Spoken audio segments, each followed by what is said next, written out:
ជំរាបសួរបងប្អូនទាំងអស់គ្នាចាថ្ងៃហ្នឹងគឺខ្ញុំមានម៉ូតកាបូបថ្មីសម្រាប់ចាក់ជុំបងទស្សនាចា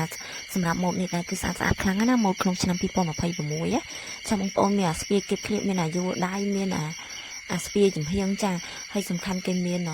បតោងគេខ្ជូតទៀតណាបតោងកងកំមុំណាចាបងប្អូនចង់ដាក់បតោងក៏បានដែរសម្រាប់ចំណងចិត្តណាតែម៉ូតនេះនិយាយមែនគឺស្អាតញាក់តែម្ដងបងប្អូនបែបចេញមកហាយហ្មងណាចាអាប្រភេទនេះដែរគឺម៉ូតកត្របងគឺ channel ក្នុងឆ្នាំ2026ចាគឺថាម៉ូតស្អាតលះខ្លាំងតែម្ដង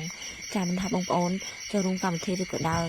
លេងតាណាទៅគឺម៉ូតស្អាតខ្លាំងមែនតែហ្មងបងប្អូនហើយចាក្នុងឆ្នាំ2026នេះជាពីម៉ូត MM ណាឥ